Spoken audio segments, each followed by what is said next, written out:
What if I told you that fear is one of the most profitable products ever invented? Not oil, not data, not even money, but fear. Every time you're scared of crime, of recession, of AI, of war, of the next pandemic, someone, somewhere, is making money off that emotion.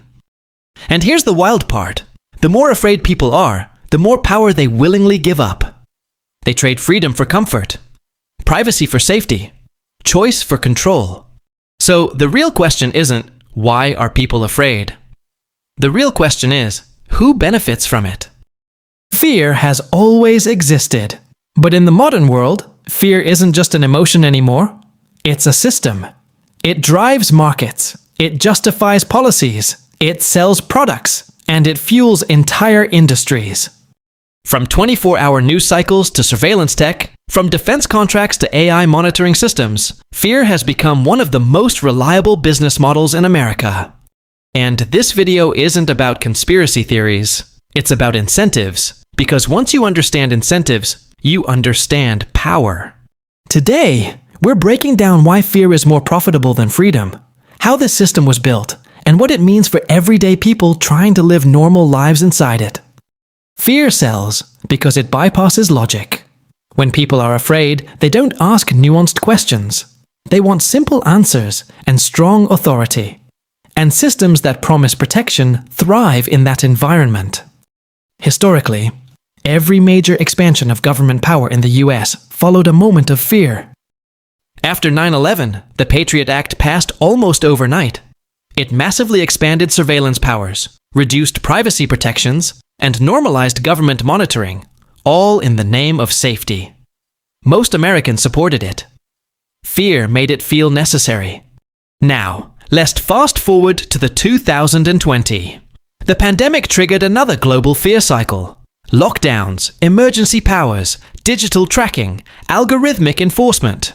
Again, many of these measures were introduced as temporary, but systems built during fear rarely disappear when fear fades. Meanwhile, companies providing cloud infrastructure, data analytics, AI modeling, and behavioral prediction saw explosive growth. Firms like Palantir became deeply embedded in government decision-making, analyzing data, predicting risks, and helping authorities manage uncertainty. Fear created demand. Demand created contracts. Contracts created power. And it's not just governments.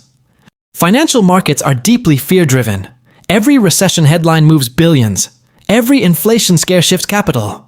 Institutions like the Federal Reserve don't just manage money, they manage expectations. A single sentence from a Fed chair can crash or pump markets globally. Fear of inflation, fear of unemployment, fear of instability. Those fears justify interest rate hikes, bailouts, liquidity injections, decisions that often hit the middle class hardest while protecting large asset holders. So, what does this mean for normal people? It means fear quietly taxes your life. Higher interest rates make homes unaffordable. Surveillance normalizes self-censorship. Algorithmic systems decide who gets loans, jobs, or flagged as risky. And here's the uncomfortable truth. Most of this doesn't feel like oppression. It feels like convenience. People say, I don't mind if they track me. I've got nothing to hide. I don't mind giving up data if it keeps me safe. I don't mind fewer choices if things feel stable. That's how freedom erodes, not through force, but through comfort during fear. And media plays a huge role. Fear-based headlines outperform calm explanations. Anger keeps people scrolling longer than understanding. Outrage is algorithmically rewarded, because attention equals ad revenue.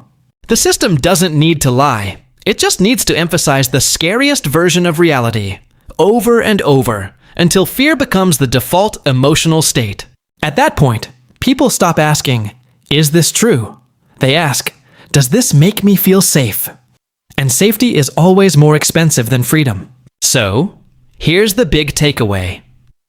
Fear is profitable because it simplifies humans. It makes us predictable. And predictable people are easy to manage. Freedom is messy. It requires responsibility, uncertainty, and risk. That's why freedom is harder to sell.